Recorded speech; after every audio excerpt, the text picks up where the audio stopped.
Yo, what is up everyone? Back here with another video. In today's video, we are going to be breaking down the two most important tournaments of Pokemon Scarlet and Violet. If you guys enjoyed this content, please be sure to like and subscribe. Let me know what you guys would like to see down below, and check out the links down below as well. As always, guys, thank you for the support. Let's get into it.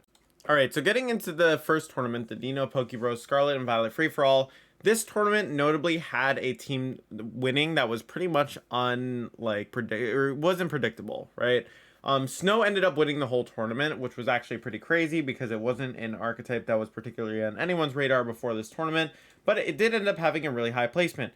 The team that it was used with was Abomasnow, Titan, Indeedee, Armarouge, Hydreigon, and Annihilate. Annihilate using the Lumberry set, bulk up set. You have Hydreigon with Terra-type Poison, with Life Orb and Tailwind, giving the team a form of speed control. Armarouge with Wide Guard, giving the team a sense of utility, ways to disrupt the opponent's moves, and Trick Room, which could also invert the speed tier, along with like two other coverage moves. Then you had Indeedee, which does Indeedee things. Titan, which actually was Terra-type Water and was Assault Vest. So essentially the bulk you would get out of it, if you have like the defense boost from Snow, and then you also have the Assault Vest boost, it's actually really tough to remove. So I thought this was a really cool use of Titan. And then you have Abomasnow, which has Focus Sash, and it's running Terra-type Water as well, and it's using Aurora Veil, right? So what makes all of these Pokemon work really well together? Like, what was good about this team? Essentially, what was really strong about this team is you had a Tailwind mode with the Hydreigon, so you could move quick. You also had a Weather mode with Abomasnow and Titan, which is actually a really impressive lead into teams that don't really run Tailwind. And then on top of that, you also had a Trick Room mode that you could go with the Indeedee and the Armarouge as well. Titan is also like fairly slow before Slush Rush, so you can even take advantage of it in Trick Room, which is kind of a cool use. Now, you'll note that the kind of standout stuff is the Terra types. There were 3 Terra Waters on this team, and that's just primarily because these teams are both weak to Steel and Fire pretty consistently, so it gives you like a good resistance into those. As well too, Indeedee with the Terra-type Fairy didn't really make too much of a difference. Terra-type Dark on Armarouge I thought was really interesting. It wasn't actually something I was particularly expecting, but it's probably meant to be in response to the increasing Hydreigon usage. So in that way it makes sense, right? It can pretty much hardwall Hydreigon except for Draco Meteor. And then finally you have the Life Orb Hydreigon with Terra-type Poison. Terra-type Poison, Terra Blast actually is decent enough coverage, and it also only has really one weakness when it's running Terra-type Poison, which is its Psychic weakness. So realistically, this does actually give Hydreigon like pretty decent, at least like neutrality to pretty much every hit. So it does work, especially when you're using it more offensively, right? Now, it is worth noting as well within... Oh, I need to turn on dark mode. Okay, there we go. So it is worth noting as well that within the top 8, there are a couple of other archetypes that we want to talk about, right? There was another kind of unconventional weather team that did well, which is the Tyranitar Lycanroc stuff. Essentially what this did is it could spam like Sash Endeavor if you get it down to its Focus Sash and like chunk all Pokemon down to very low health. And you could also Rock Slide plus Assurance too. And it was also Terra-type Flying Tyranitar to cover for its weaknesses, so it could snipe stuff like even Amoonguss with Terra Blast, and also just snipe like fighting types with Terra Blast. Notably, Dondozo on this team was using Dragon type with Order Up, Liquidation, Substitute. I don't know why there are 2 substitutes. That's actually like incorrect info. I'm sure that they probably told their opponents what the move actually was, but it's listed as that. Then you have a Tatsugiri with Safety Goggles. Not too sure how useful Safety Goggles is, but it's on the team. Although Safety Goggles Tatsugiri, like it's fine. Like Soak is really the seller here because you can Soak plus go for Overdrive with your Toxtricity. And then you also have Mouse Hold with like really solid synergy with the Toxtricity, because not only can you follow me to protect it, but you can also go for Terra-type Ghost and go for like a Population Bomb, and then go for a Boom Burst with your Toxtricity, right? So you have some cool plays that you open up with this team. This was probably the most creative team out of the entire cut, besides the Snow team that actually ended up placing well. But yeah. Now, in top 4, there was another Tatsugiri, and then there was a Screens team used by myself. I was the highest placing Screens user. And then you'll notice a lot of Goldango Hydreigon in the kind of top 8 range. And then going down, you know, we'll see some other Pokemon, but I really want to focus on like the top placements. I would say overall, that is kind of like the main summary. Tailwind did do less well in this tournament, I think. And you'll notice that Meowscarada actually did place highly again. And Meowscarada actually had a lot more usage throughout this tournament in general, which I'll get to in a second. But I think it is worth noting that there is a bit more team variety than there was in the last tournament. And we're seeing a lot more different teams succeed. All right, so now to go through the usage, right? So essentially what we've noticed going into this tournament is that Goldango usage has actually dropped within cut a little bit, and Hydreigon has gone up. I think Hydreigon, it's safe to say, will be the new top dog of this format. I think that Hydreigon just has the perfect typing, perfect Terra types to really deal with all the other threats on this list, besides Sylveon, pretty much. And also worth noting as well, Maushold and Annihilate have surged in usage as well, to where they're actually being used on a lot of teams, and they're actually incredibly useful. It does seem that Bulk Up Annihilate is the main set that's doing really well, so that is a set that you really have to respect as well. Arcanine has dropped down in usage quite a bit, so it's not going to be as useful as it, as it even was in the beginning of the format. And even in the beginning of the format, I was struggling a little bit, right? So Arcanine is continuing to sink in usage. Grimmsnarl did only have 5 uses here, so only 16% of cut, but I do think Grimmsnarl, does definitely deserve like higher usage, which I think it will receive. And we'll talk about the next tournament, which actually a bit more. Notably, Kingambit and Corviknight also are seeing some more usage, and Skeledirge is also seeing more usage as well. So these are Pokemon that I think are going to continue to be good within the format. I'd actually say most of these Pokemon within the top 20 of usage are pretty accurate to what the format looks like right now, and the best options. All right, so now for the second tournament, I want to break down the teams first and talk about the teams that actually ended up placing within the top 8, as I felt that they were pretty strong teams that actually will impact the metagame, right?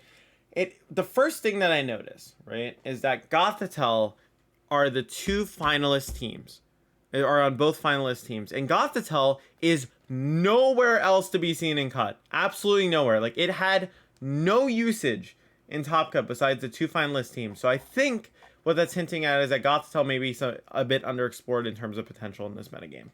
Now, as well too, it is worth noting that Palmet won. Now, this team was actually a really interesting team. It looks like it utilized a lot of different strategies, but the Palmet Dondozo Tatsugiri strategy is something I've actually been seeing running around a little bit, and it makes a lot of sense. Essentially what you're doing is you're going early for soak strats with your Choice Scarf Tatsugiri plus your Palmet or your Meowscarada, and essentially you're going for Scarf Soak, going for Double Shock with the Palmet, or going for Flower Trick with your Meowscarada.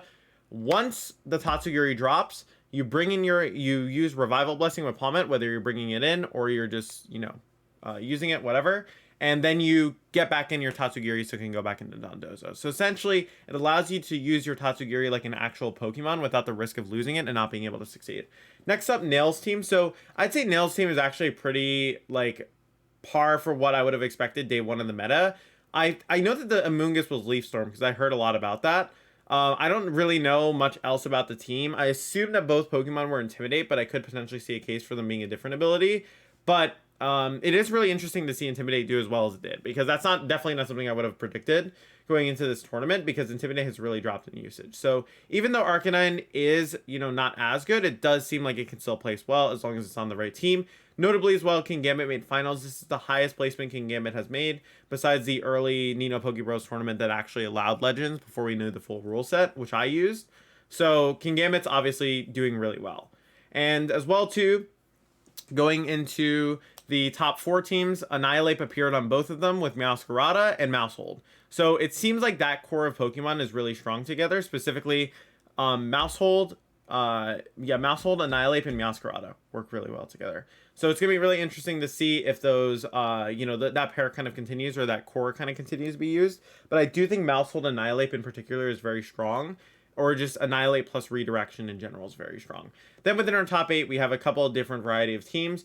Notably, the only 2 teams that featured Murkrow were Darko and Chongjun. And both those teams teams overall were only in top 8 twice, right? So it is notable because it means that Tailwind is falling off. And as well too, one of them had Grimmsnarl, so it wasn't even fully committed to that mode of Tailwind. And it doesn't seem like Darko's team was really committed to Tailwind either. It seemed like it was just more of like a bonus thing for certain matchups.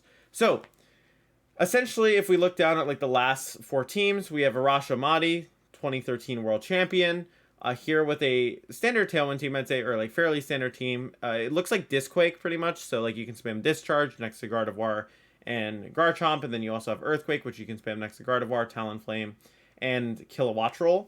And then you have Gengar as well, which is common on these offensive teams, or at least more common now, we see a bit more. And then Kingambit as well. So Kingambit obviously doing really well again. And then finally, as well too, the last 3 teams, Chongjun using his screens team, he used it with Azumarill and Amoonguss. Notably, Azumarill did appear twice within this top cut as well, so it's kind of a cool thing to see. It is doing a little bit better.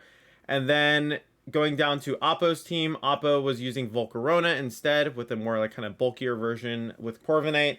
And then finally we have Casper's team, which is a Kingambit Trick Room team. And it also has Lilligant and Torkoal on it. And I'm really curious what the Gardevoir set was, but I'm assuming it's like something like Terrifier.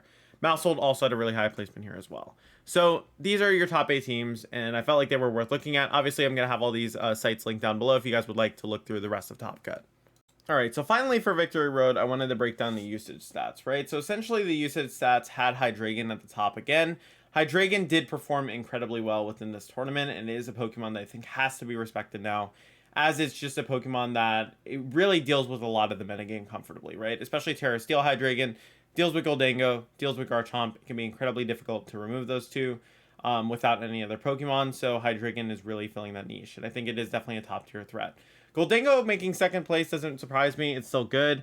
Notably, Hydreigon was on a ton of teams along with Goldango. It's just Hydreigon kind of edged it out a little bit. And then as well, Garchomp also performing, pretty decently, all things considered. It is falling off a little bit in comparison to its other partners, but it's still good, right? Like, it's not a bad Pokemon by any means. Then we have Murkrow. Murkrow has been kind of on the decline. You'll notice, actually, even though it was used 193 times, only 8 Murkrow made it through. And as I mentioned before, the Murkrows that made it through weren't the full offense Tailwind teams. And even if there were only a few of them. So none of the conventional standard Goldango, Murkrow, Hydreigon, Garchomp teams made it through. Or at least if they did, they didn't make deep runs. And I don't know if that's necessarily up to because of players, or if that's just because of teams now being more adapted to it. And the teams need to kind of be progressed. Anyways, Meowscarada is still in the top 5, placing really respectable. Then you have Amoonguss coming up here. Amoonguss, obviously just your premier redirector utility. Now, Grimmsnarl is really high usage. Grimmsnarl is the best Pokemon for defensive play within this metagame easily.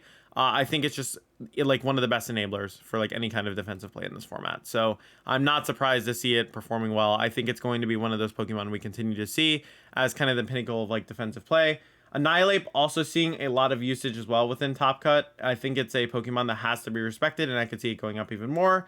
Mousehold also making a lot of placements, actually having a little bit of a better ratio than Annihilate in terms of usage to cut, and it ends up making it through. So Mousehold also really strong support Pokemon. Then finally, I'm only going to talk about our top 10.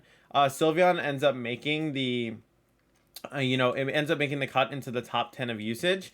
And it really does actually perform pretty well, all things considered, considering Goldango was number 2 in the metagame. So it shows you that Sylveon's really good at checking threats like, Hydreigon, Garchomp, Murkrow, Meowscarada, Grimmsnarl. These are all dark types or dragon types that are hit by Sylveon. So I expect to see Sylveon continue to succeed. It's a Pokemon that I definitely think will be able to do well going in the future. So hopefully you guys enjoyed that. As well, and what we're going to do is give our final thoughts and kind of break it down with some notes. All right, so what can we take away from these previous 2 tournaments that just happened, right? So essentially, these are the main takeaways that I really had from this tournament that I felt were worth discussing. So although Hydreigon, Goldango, Murkrow is still a common core, it didn't perform as successfully as Limitless, right? Now, it did do pretty decently in the Nino Pokebros tour, but it pretty much got wiped within Victory Road. You'll see there was only, I believe, one of them in the top cut, maybe not even.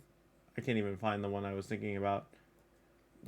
Yeah, no, it's yeah, there you go. The standard one was up here, and it's a Mousehold Annihilate mode. And I really feel it's actually struggling to really progress as a team. So I'm kind of curious to see how the statistics will reflect that going into the future tournaments.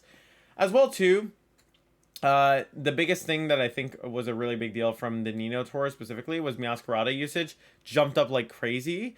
And also, the Focus Sash set was the most popular set, right? Now, obviously, it did drop a little bit in Victory Road, but overall, the Meowscarada is a big meta staple, and it's something that's developed into being a real threat. Dondozo Tatsugiri within both tournaments actually had really good placements. In the Nino Pokebros tour, it did end up getting 2nd and 3rd, which is pretty solid, right? It's still really solid, even though the pair wasn't used that much. It was actually performing pretty decently, right? Hydreigon and Meowscarada had more top placements than any other Pokemon. This is specific to the Nino Pokebros tournament. They just really succeeded in terms of making top cut within the Nino Pokebros tournament. Those are two Pokemon that you really have to respect and look out for. Intimidate does seem like it's on the decline, even based on statistics from Victory Road, even though it made second place. It still is something that is struggling to perform as well consistently. So it's definitely something that I could see continuing to drop Arcanine's usage and only make it appear on a few teams, along with Gyarados. Then we have Annihilate. So Annihilate did start placing consistently in the Nino Pokebros Tour, and then by Victory Road, it has really established itself as one of the best meta Pokemon. But Annihilate also did win the first, like it did win this tournament with Snow, so it shows that it's able to enable other teams that kind of like that bulk up physical attacker with Defiant. It's a really cool like option for it to run. Then we have two unique weather teams. So this is something that was specific to the Nino Pokebros tournament. This was really just that the, both weather teams with Lycanroc and Tyranitar and Cetitan and Abomasnow did pretty well. It's something that's like very specific to this tournament, but it shows you that like these things can be used at a high level, or these kind of options can be used at a high level. Now for Victory Road notes. So Dondozo Tatsugiri finally winning its first major. It took long enough for it, I guess. It was able to win, and it did have other high placements as well, right? Within the top cut. However, this was the only one that really made a deep run with it this time. There was none other in like top 4 or anything. This time, only one Dondozo Tatsugiri did super well, and it ended up winning the whole tournament. And notably, it was structured differently than the other ones. I didn't actually write this down, but this is something worth bringing up. It actually had like that kind of revival blessing mode with the Palmet and the Soak plus, double shock and Soak plus flower trick that actually made it pretty useful. And that's kind of what distinguished it from the other teams. So it shows that like you need to be creative with your Dondozo Tatsugiri teams. You can't only go with the standard like, oh, I'm just going to set them up and roll, right? Then King Gambit also surging in usage was something important to note, along with Annihilate, I think. I think both of those are incredibly strong, and they're options that really are going to shape the metagame going into the future, and I really think that they have a lot of potential. And I think that King Gambit's usage particularly surged because it allows you to deal with the Goldingo, Hydreigon, and Murkrow really well, and that's really cool. Then we have two Gothitelle in the entirety of Top Cut, which both made finals. That's absolutely insane for a statistic. It just shows that this Pokemon is definitely probably being underexplored a little bit. Either that or most players' teams didn't really have great answers to it. So either I expect Gothitelle to surge in usage and be used a bit more in response to this, or it'll get a little bit of an increase and it'll continue placing well. And people might not respect it as much. There's really two options there. As well, Hydreigon, still top used Pokemon. Goldingo and Garchomp right behind the usage. We kind of already talked about that. I think those Pokemon are fairly strong, right? Then Meowscarada is not as high usage in the Nino Pokebros tournament, but it still has solid placements. Pretty much Meowscarada still performed like pretty solid in terms of like, it performed pretty solid. Like, I mean, it won the tournament, right? So it is doing really well. So even though like there were less than Nino Pokebros, it overall did way better than the rest of its competition. Then finally, Murkrow Tailwind is beginning to dip a bit in popularity. This was something we already, like, you couldn't really tell from the Nino Pokebros tournament because literally, like, there were 1, 2, 3 in Top Cut already. They just didn't really make the top 4. But then in Victory Road, it really suffered. Like, the archetype did not perform near as well. So that pretty much gives you the full summary of these two stats. So now what I want to do is go over some potential things that I think can actually deal with the metagame. All right, so finally, the last section I want to go over was teams that could potentially counter the metagame and Pokemon to look out for. So Annihilate Bulk Up is pretty much countered by Sylveon unless it's a Fire Annihilate. And if you can't use like it against Fire Annihilate, another good check is Skeleturge. Skeleturge is one of the best in-game Pokemon that's in the format right now. You have a lot of good ways you can utilize it. As well, too, Meowscarada kind of checks Annihilate if it is Terra Water, because you can just go for a crit Flower Trick and just kind of take it down. It also gets shut down by Taunt pretty hard. And also, too, it doesn't like to sustain heavy damage. So if you're chunking it with like a Draco Meteor turn 1, Annihilate's not really going to be a big fan because it hasn't gotten to set up any bulk ups yet to really heal back. As well, too, Hydreigon, it's incredibly strong in the meta right now, has a really solid ability in Terra type, and it avoids its overall weaknesses with that Terra type because of Levitate. As well, you can usually exploit it from its Terra type. It really depends, and it is a kind of frail Pokemon, and realistically, it kind of loses to itself depending on what version you're using. If you're using the Terra Fire one, you kind of can beat the Terra Steel one, but then they could just not terrestrialize. They could just Draco Meteor you. There's a bit of mind games there. If you're the poison one, you probably lose to steel one. Like, you hard lose to the steel Hydreigon. And you almost like it's kind of up in the air between the steel and the like fire and poison one in terms of how they beat each other. Steel versus fire is awkward because technically steel can beat Hydreigon if it doesn't Terra Fire, but Terra Fire Hydreigon can beat other Hydreigon if Hydreigon Terra Steals. That was like a mouthful. Anyways, as well too, you have Sylveon, which you can use to try and deal with Hydreigon and Garchomp and these kind of dragons, but remember that they can Terra into different types to kind of pressure you.